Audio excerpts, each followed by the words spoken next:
can see it clearly now. There's a reason for this sound. It's Jesus. At the core of who I am is the risen Son of Man. It's Jesus.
darkness falls, it won't prevail.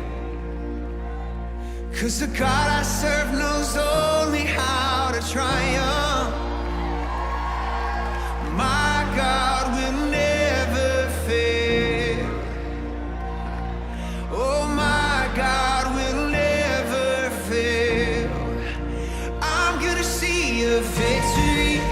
I'm gonna see a victory. For the battle belongs to you, Lord. I'm gonna see a victory. I'm gonna see a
Hello, good morning po sa bawat isa.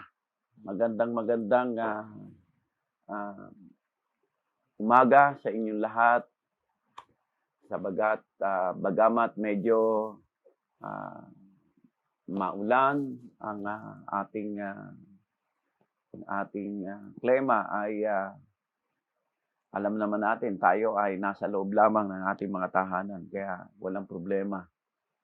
Kung maulan man o maaraw man, ang mahalaga ay tayo po ay handa lagi na sumamba at magpuri sa Panginoon.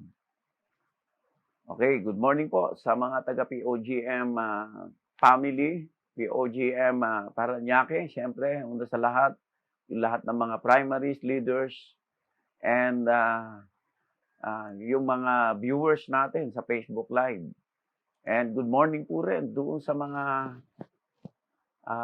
taga Santa Rosa, kay Pastor Carlo, sa mga disciple niya, na tayo po ay magkasama-sama na makinig ng salita ng Panginoon. Gayon din po sa Daet, kay Pastor Jay, magandang umaga po sa lahat ng mga taga-Daet, sa mga primaries, leaders ng Bicol. At gayon din po sa Mercedes, sa pangunguna ni Pastor Ruel Alberto ng Manggisok, yung lahat ng mga primaries and disciples, good morning po sa inyong lahat. At napakasarap na tayo ay magkasama-sama at magpuri sa Panginoon. Okay, ngayong umaga po ay ang ating pong topic ay, nung nakaraan po ay don't lose your hope. At ngayon po, ang ating pong topic is about faith. Sapagkat nakikita ko na kapag ka po naglulus yung ating hope, ang ibig sabihin, yung faith natin ay may problema. Kaya ngayon ang ginawa ko ay kailangang magkaroon tayo ng kakaiba na pananampalataya. Yan. At ang pananampalataya ay napakahalaga na magamit o kagamit-gamit ngayon. Sapagkat dito po natin naipapahayag yung kadakilaan ng Diyos sa ating pananampalataya. Na ang ibig sabihin ay yung ating subconscious ay handa lagi na sumalo para magkaroon ng vibration, yung ating emotion, yung ating vision, yung ating spiritual aspect, magkaroon ng sigla. Kaya po, walang ibang paraan para magkaroon po ng vibrating frequency of our faith ay ibalik po natin yung ating sigla sa pakikinig ng salita ng Panginoon. Kasi yung iba, parang sa dami-dami na nagsasalita, sa dinami-rami ng naririnig na nila, yung mga motivation sa iba't ibang mga speakers na naririnig nila, ay para bang misa na nangihinawa na tayo sa pakikinig ng salita ng Diyos. Now, ang ating pong topic ngayong umaga is about faith. Faith, ang title po niya ay Faith Exceed. Yan. Faith Exceed. Matatagpuan po natin ito sa Matthew chapter 15, verse 21 to 28. Ang sabi niya po rito, at umalis doon si Jesus at lumigpit sa mga sakop ng Tiro at Sidon, at narito ang isang babae na Kananeya ay lumabas sa mga hangganang yaon at nagsisigaw na nagsasabi, kahabagan mo ako, O Panginoon, ikaw na anak ni David, ang aking anak na babae ay pinahihirapang lubha ng isang demonyo. Yan. Ibig sabihin parang ang babaeng ito ay wala sigurong ginagawa at matagal na siguro siyang nakakumpile o matagal siyang naka-isolate doon lamang sa pag-aalaga ng kanyang anak o maaaring binabantayan niya dahil ito ay demon-possessed. So, syempre, walang ibang nagmamalasakit sa anak, kundi ang kanyang ina. Kaya matagal po siyang hindi nakakaalis. Pero one day, ay lumabas po siya. O katulad ngayon, ay bawal lumabas. Pero, pwedeng lumabas. Ayan. So, sabi niya po rito, okay, nakasima. Sabi niya po rito, at narito, ang isang babae na lumabas, lumabas sa mga hangganan ng yaon at nagsisigaw na, nagsabi, kahabagan mo ako. Jesus, sabi niya, Jesus, kahabagan mo ako. Yan. O Panginoon, ikaw na anak ni David. Ang aking anak na babae ay pinahihirapan ng masamang espiritu o ng demonyo. So, ibig sabihin, hindi lamang po naka-quarantine yung nanay, pati yung anak naka-quarantine din. So, matagal po silang naka-isolate. So, nung nagkaroon ng pagkakataon, ay maaring narinig nila na si Jesus ay nag-pass by o dumaan sa lugar na yon at ang babae ay biglang sumigaw na, Jesus, kahabagan mo ako. Yan. So, wala po tayong ibang maririnig na katulad niyan, kundi kay Bartimeus, di po ba? Na minsan siya ay nag-pass through o nag-pass by si Jesus doon sa malapit sa kanya na siya ay naglilimos, ay narinig niya ang tinig ng ating Panginoong Jesus. At sinabi niya, Jesus, anak ni David, have mercy on me. Sinabi niya ron.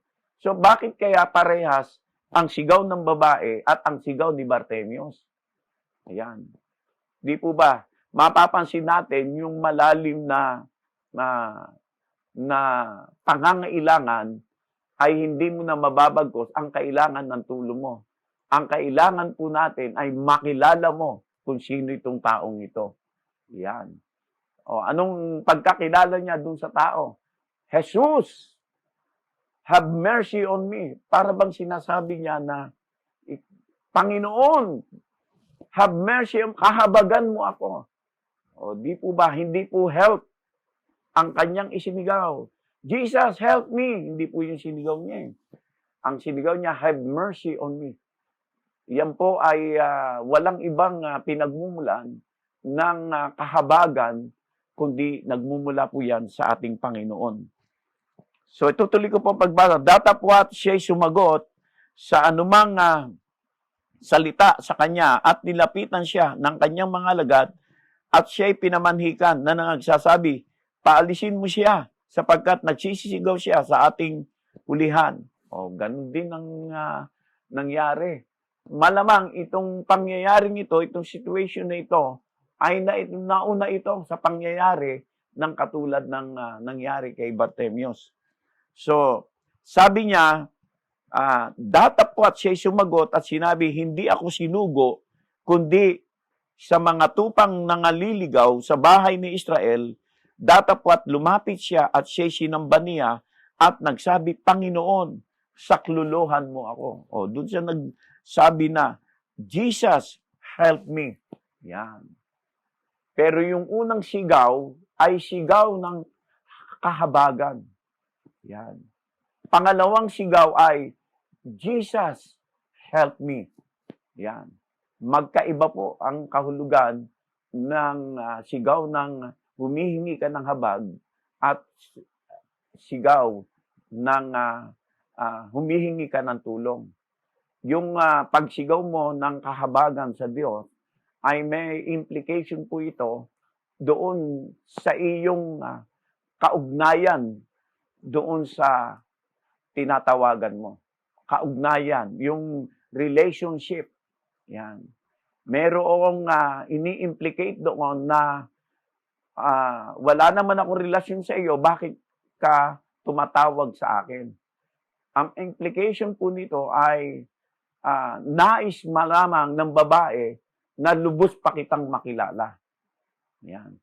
Pero doon sa pangalawang sigaw ay, Jesus, help me. Ang implication po noon ay doon sa pangangailangan ng anak. hindi dahil doon sa babae. Yan. Okay, so, tutuloy ko pong pagbasa. Datapwat lumapit siya at sinamba siya at nagsabi, Panginoon, saklolohan mo ako. At siya sumagot at sinabi, hindi marapat na kunin ang tinapay sa mga anak at itapon sa mga aso. Datapwat sinabi niya, O Panginoon, sapagkat ang aso man ay nagsisikain din ng mumo na nalalaglag mula sa mga dulang at kanilang mga Panginoon.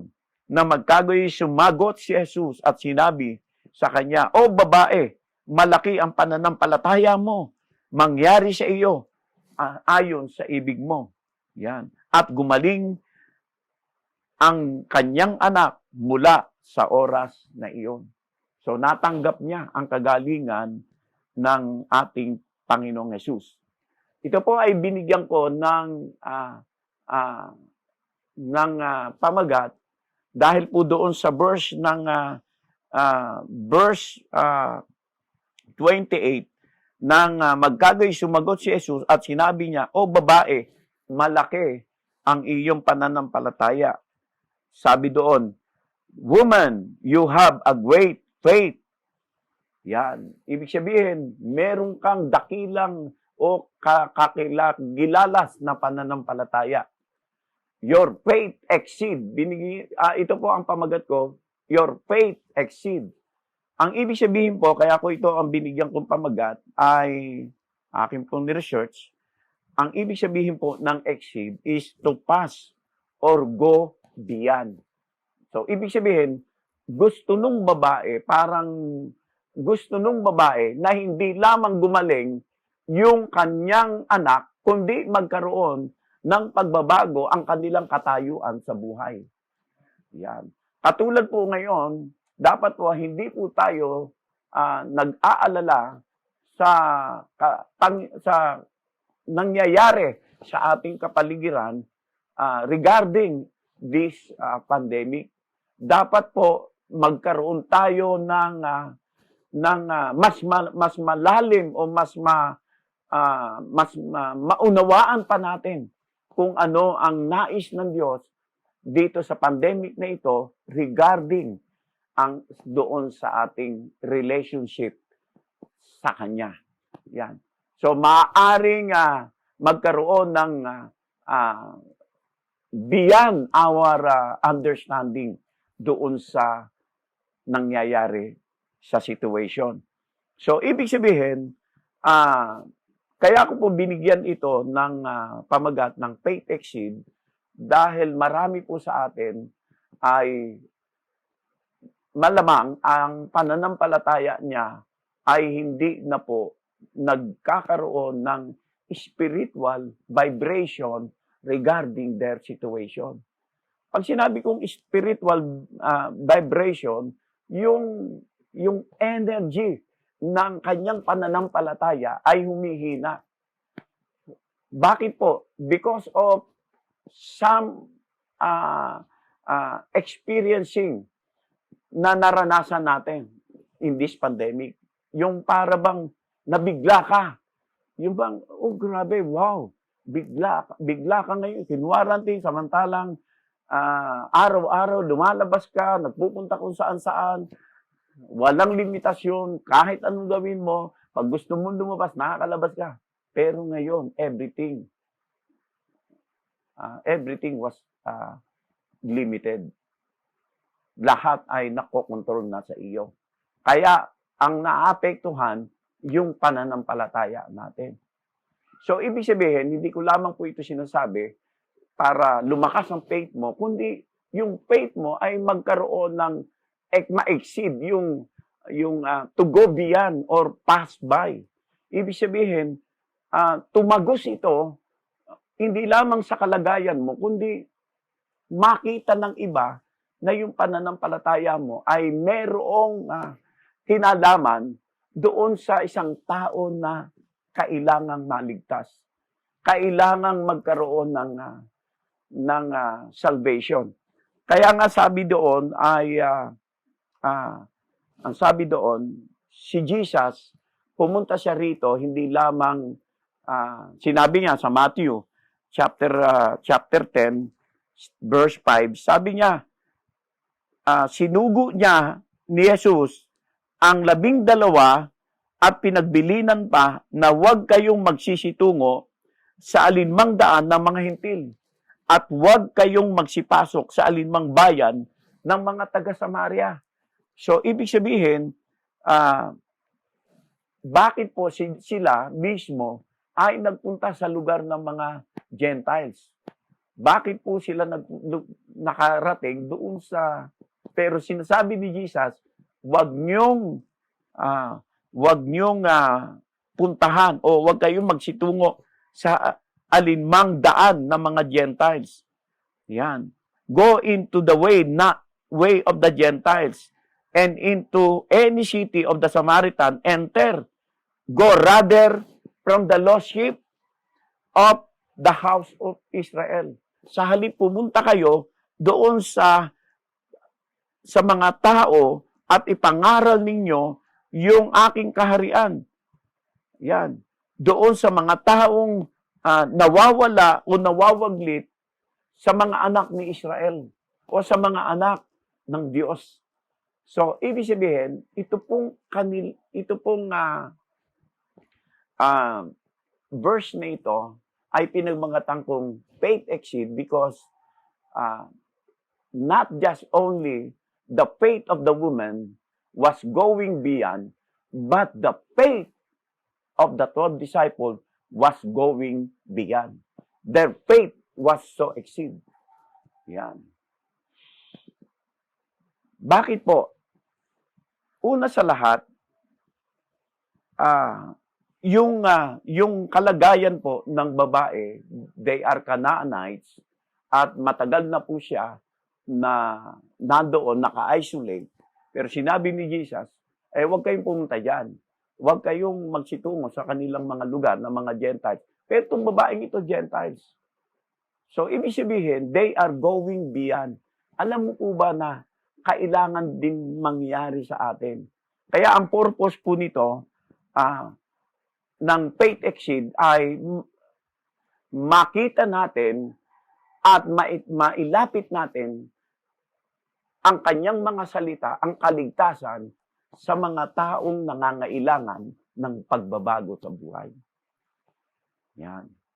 Katulad po ng ating Panginoong Hesus sa panahon na ito, mas kailangan po natin ito na mag-exceed yung salvation o yung kaligtasan na yung mga wala pang relasyon kay Jesus ay ma-encounter nila yung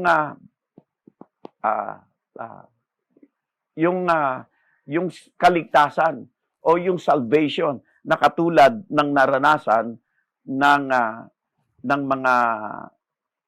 mga taga-Israel. Now, bakit po faith exceed?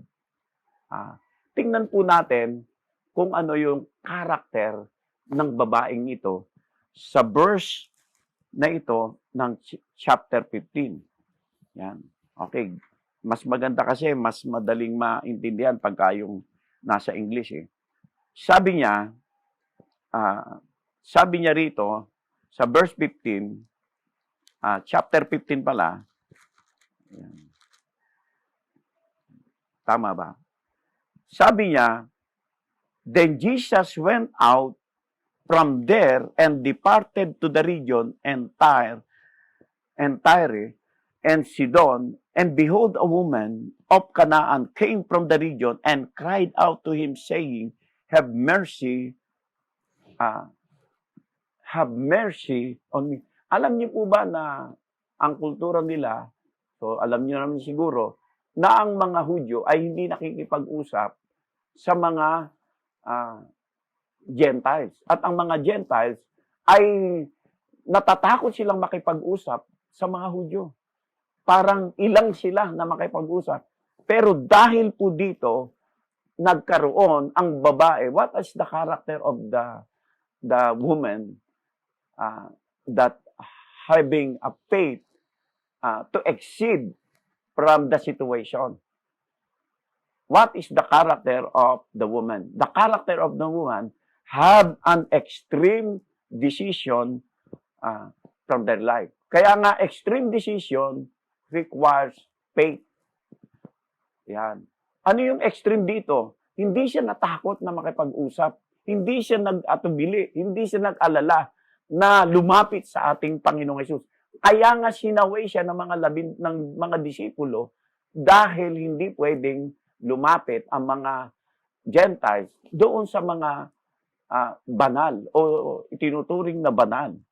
Kaya ito po ay nagkaroon ng, ang babae ay nagkaroon ng parang exit from the exile. Yan. Nagkaroon siya ng exit from the exile. Bakit po? Una sa lahat, the woman encountered the promise of God. Anong natanggap ng pangako ng Diyos? Natanggap niya yung pangako ng Diyos dahil po doon sa extreme decision na nagkaroon siya ng tapang para makalapit sa ating Panginoong Hesus. Yan. From exile to exit. Di po ba? Napakaganda po ng nangyari doon sa babae dahil para bang sila ay tinapon, para bang sila ay talagang hindi tanggap sa lipunan, but from the situation of her daughter was extremely have a severe demon possessed. At wala siyang ibang aasahan kundi itong naririnig niya marahil itong Jesus na ito. Yan. Kaya ito po ay nagkaroon ng extreme decision ang babaeng ito dahil nakilala niya. He encountered Jesus from their life. Although this woman was impure or this woman was a Baal worshiper or maybe she was an extremely Gentile law abider. Di po ba? Talagang napakatindi ng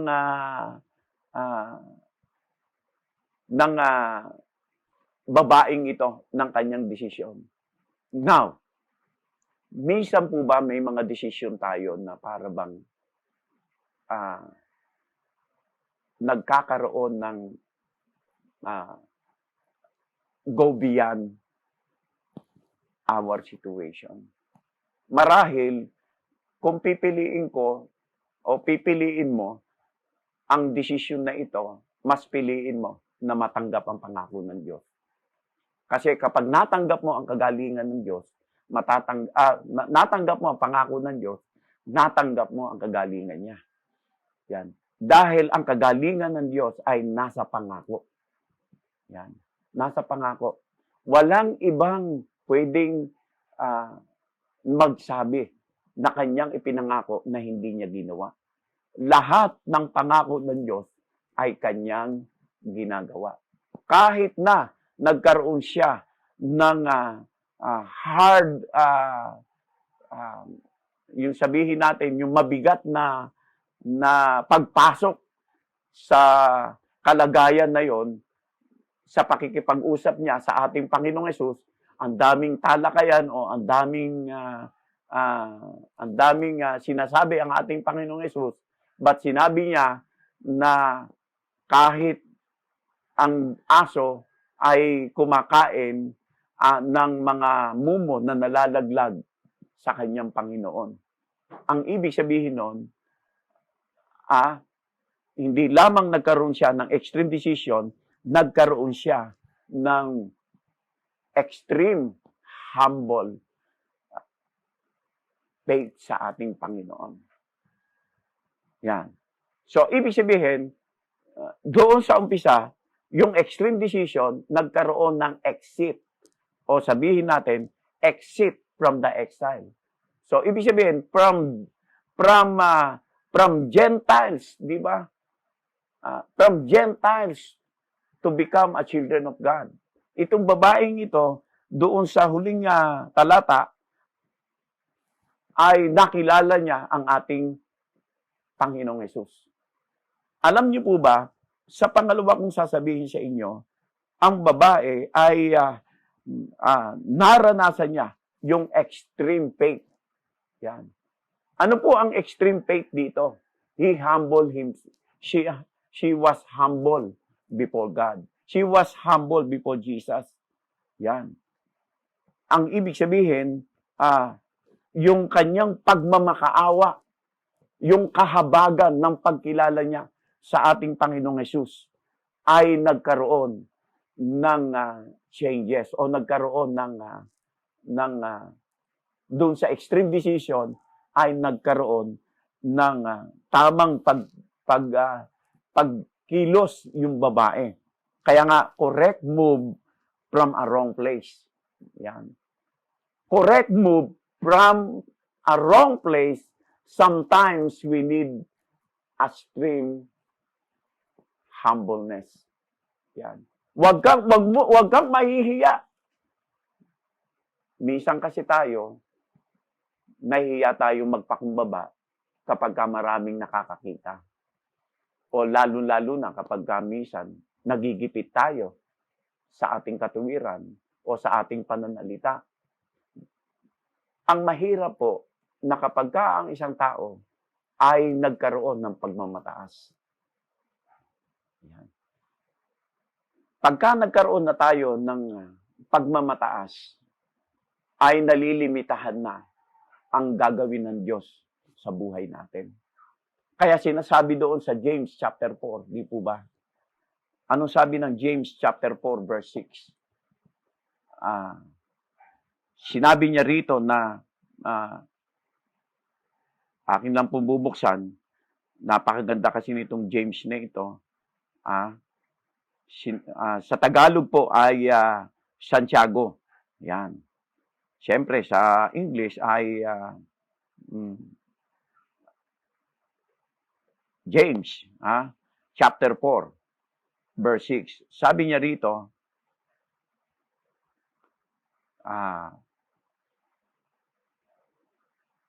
but he giveth more grace, wherefore he saith, God resisteth the proud, but he give grace unto the humble. So, ibig sabihin, ang Diyos ay lumalayo sa mga taong mapagmataas, ngunit lumalapit siya sa mga taong mapagpakumbaba. Kaya nung nagkaroon ng extreme humble yung babae, ano ang nangyari? Nag-response ang ating Panginoong Hesus sa kanya, sa kanyang kalagayan. God was response. Ano ang ginawa ng babae pa? She find the enormous resistance on part of Jesus. Pag sinabi pong enormous, ay yung tinatawag nating hindi pwedeng kayang pigilan.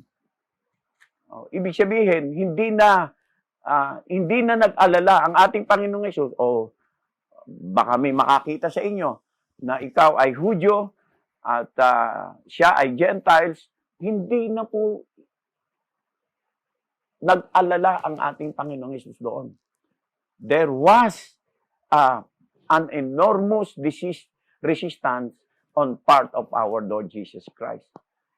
Kaya nga po, kahit na anong kalagayan mo sa panahon na ito, ng pandemic na ito, hindi mag-aatubili na ang Diyos ay tumulong sa sandaling tumawag ka sa Kanya, magpakumbaba ka sa Kanya, at ilapit mo ang iyong mga kahilingan sa Kanya. Naniniwala ako, whatever the situation you may have, God is always available for your need. Katulad po ng babaeng ito, ang Diyos ay hindi nag-atubili na lumapit sa Kanya. Whatever the situation, ang babaeng ito, lumapit po sa Kanya. Lumapit sa Kanya ang ating Panginoong Hesus. Hindi niya tiningnan kung ano ang magiging kalagayan ng ating Panginoong Hesus sa Kanya bilang isang tao. Yan. He correct ang babae. She was in the correct move, but in a wrong place. Yan. Anong correct move ng babae? Wala siyang ibang paraan, kundi, ito yung nagpagaling sa maraming may sakit, dito ako tatakbo, dito ako lalapit. Ano yung wrong place? Hindi tama makipag-usap dun sa public, lalo-lalo na Hudyo ang kausap. Kaya ito binigyan ko ng, while you have a decision in a correct move from a wrong place, Jesus, although did not answer the question, Jesus was silent on part of him, but his response was greatly amazed to that part of the woman. Anong sabi ni Jesus? You have a great faith. Bakit? Grabe. Sino kaya makakagaya sa atin doon na hindi ka mahihiya, tumakbo ka, kahit na ikaw ay isang Gentiles o isang makasalanan, you are a Baal worshiper. Kaya mong ilaban yung need, kaya mong ilaban yung panahon na yon na ikaw ay lumapit sa ating Panginoong Hesus. Yan. Kaya binigyan ko po ito ng tawag dito. Binigyan ko siya ng acronym, yung EXCEED. Faith exceed. Una, extreme decision. Extreme decision. Pangalawa po ay correct move from a wrong place. Yan. Pangatlo po, he extend her patience. That was the attitude of the woman. She extend her patience. Ay kahit na ako, anong tawag doon? Kahit na anong sabihin pa ng ating Panginoong Hesus, nagkaroon pa rin siya ng katuwiran para magpakumbaba sa ating Panginoong Hesus. Although Jesus was not answering her question, hindi sumagot ang ating Panginoong Hesus. Jesus, the Son of God, the Son of David, have mercy on me. Jesus was silent on that time. He extended their patience. Itong pandemic na ito, kailangan magkaroon ka ng extend ng iyong patience. Magkaroon ka ng extension ng iyong patience. Dapat ang patience mo ay nandoon sa pangunahing pangangailangan ng iyong pamilya. Ano yon? Yung salvation ng family mo. Kaya ka tinawag ng Panginoon upang mag-explode yung pananampalataya mo sa kalagayan ng pandemic. Huwag mong itago. You need to go out. Itong babaeng ito, lumabas siya. Kahit na hindi siya pwedeng lumabas rin siya. Extend. Ano pa? What is the attitude of this woman? The attitude of this woman, he emphasized her needs. Yan. Ano ang sabi niya sa ating Panginoong Hesus? Sabi niya, Jesus, my daughter is severely demon-possessed. Yan.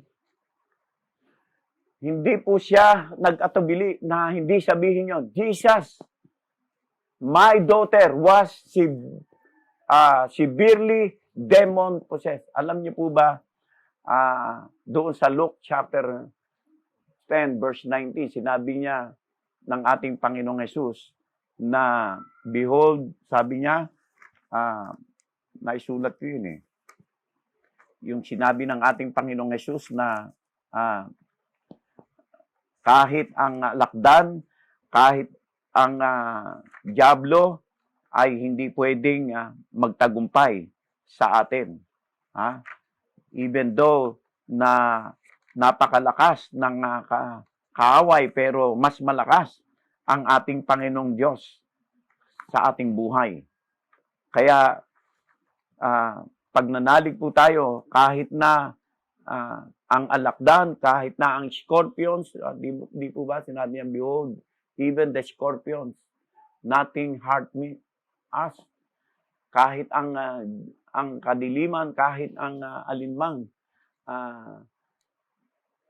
kaaway ay hindi pwedeng makapanakit, hindi pwedeng salangin ka. Yan. So, he emphasized her need. I-emphasize po natin kapag tayo po'y lumalapit sa Panginoon, i-emphasize po natin yung ating pangangailangan sa Kanya. Emphasize your need. Yan. Sabihin mo kung ano yung kailangan mo sa Kanya. Pang-apat po, pang-lima, sabi doon sa letter D, yung X po, pinagsama ko po yun. From this situation, faith exceed this woman experienced through her extreme decision, her life turned from exile to exit. Yan. So, uulitin ko po, kaya ko po inulit ito, kasi yung exile, napakalaking bagay po ng kahulugan nito sa nangyari. Tingnan niyo po. Ang ibig sabihin po sa Hebrew ng exile means deported. Deported. Ibig sabihin, ikaw ay pinaalis at inilagay ka doon sa isang lugar. O parang narito ka sa Pilipinas, hindi ka talaga citizen dito, ibinalik ka sa iyong country. Dineport ka. Yan. Now, the woman deported, but Jesus departed. Yan. The woman deported, but Jesus departed. So, ibig sabihin ganito. Minsan, sa ganung sitwasyon, doon po natin na-encounter sa mga severe situation, doon natin na-encounter ang kapangyarihan ng Panginoong Diyos sa kalagayan natin. Kaya wag po tayong matakot. Wag po tayong mag-alala. I-emphasize natin yung ating need. So meron na tayong extreme decision, correct move from a wrong place, extend her patience, emphasize her needs, and for the last po, the desire to possess from God possess. Yan. Yan. She desired to possess. Yan. From God possess. So, from demon possess to God possess. So, ibig sabihin, kailangang i-desire po natin na magbago tayo. Yan. I-desire natin na lahat ng bagay na hindi maganda na nangyayari sa buhay natin, magkaroon tayo ng faith exceed from demon possess to God possess. Ano po ibig sabihin nito? Sa verse 28, sinabi niya, Jesus, O woman, great is your faith. Let it be to you as you desire. Binigyan niya ng emphasize yung desire. So, sabi ng Psalms 37, delight yourself to the Lord and He will give the desire of our heart. So, ibig sabihin, yung pananampalataya ng nanay, yung pananampalataya ng magulang, nagkaroon ng implication doon sa pananampalataya nung nade-demon possess. Yung nade-demon possess, turn to God possess. Why? Because of faith exceed from the mother, from the woman. So, ibig sabihin, napakahalaga pala kung tayo ay mayroong extreme faith sa Panginoon, nagkakaroon ng himala o nagkakaroon ng changes o sabihin natin, paradigm shift. Yan. Nagkakaroon ng paradigm shift yung situation.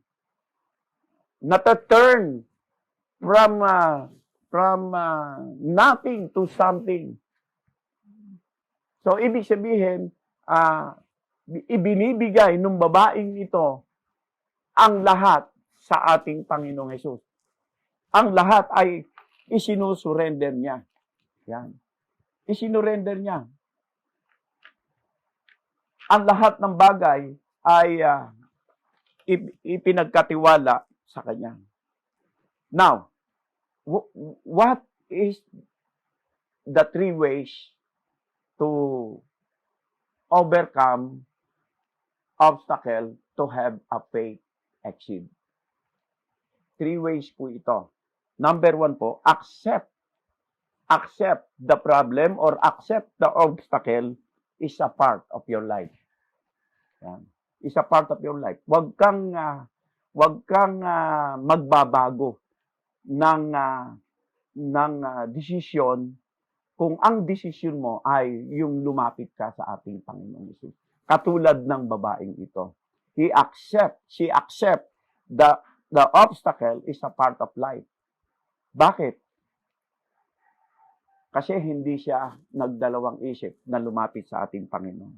Pangalawa, she is faithfully believed the promise of God. She is faithfully believed in God. She is faithfully believed in Jesus. Kaya nga sinabi niya, Jesus, have mercy on me. Son of David, have mercy on me. She faithfully believed the command of God. At ang pangatlo po, wait for the divine intervention. Yan. Katulad ng sinabi ko na, magkaroon ka ng patience. Ang sabi doon, sa akin sinabi, magkaroon ka ng extend of your patience. I-extend mo yung patience mo because God will do a divine intervention doon po sa kalagayan natin. Ano po ang nangyari doon sa nade-demon possessed? Siya po ay bumalik sa magandang kalagayan. Lumayas ang kaaway, lumayas ang masamang espiritu, at ang bata ay nagkaroon ng maayos na kalagayan. Sa atin po ay magkakaroon po tayo ng maayos na kalagayan kapag ka po ang faith natin ay nagkakaroon ng go beyond for our expectation. Go beyond from our expectation. Kaya tandaan po natin, maniwala po tayo, yung lahat ng mga obstacle natin, wala pong imposible sa ating Panginoon. Kaya po ng Diyos yan. Yan. Kaya ng Diyos ibigay natin sa Kanya. Okay?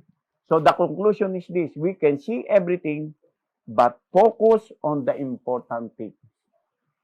You can see everything but focus on the important things. What is the important things that the woman that would happen to her daughter? Nagkaroon po ng pagbabago ang kanilang buhay. Una, nanalig ang babae sa ating Panginoong Hesus. Nakilala niya ang ating Panginoong Hesus bilang Panginoon at tagapagligtas ng kanyang buhay. Pangalawa po, yung kanyang anak na demon possessed ay naging God possessed. Yan. Pangatlo, they are worshiping. Sama-sama na silang sumasamba sa ating Panginoon Hesus. So, magandang umaga po sa inyong lahat. Kaya hanggang dito na lang po ang aking sasabihin. Kaya nawa po, lahat po tayo ay napagpala po ng salita ng Panginoon. Yung iba sa atin kailangan magkaroon ng extension o sabihin natin extreme decision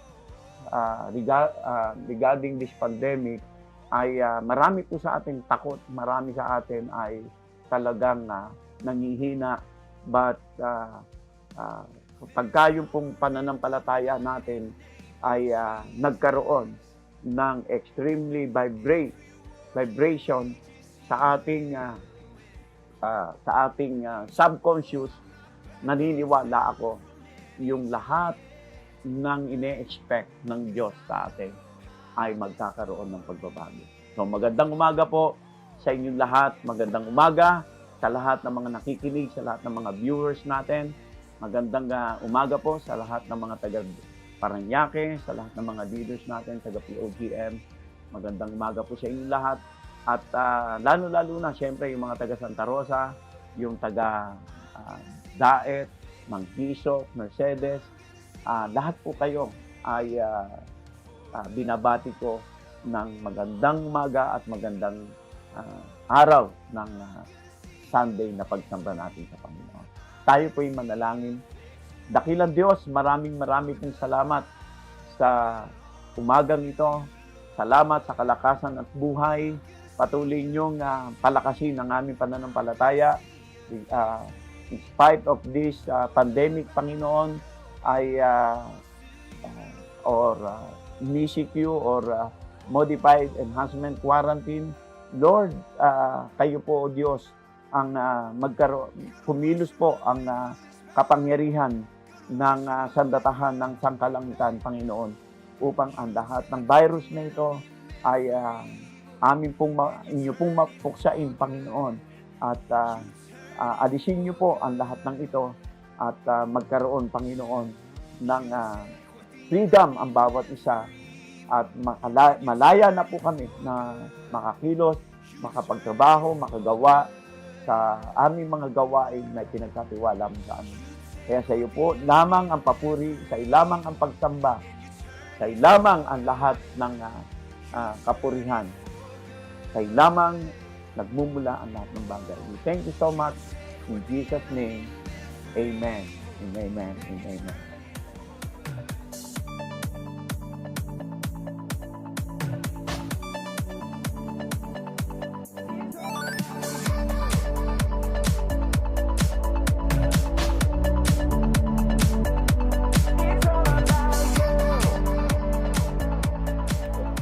Partner up with us in the ministry of spreading the gospel.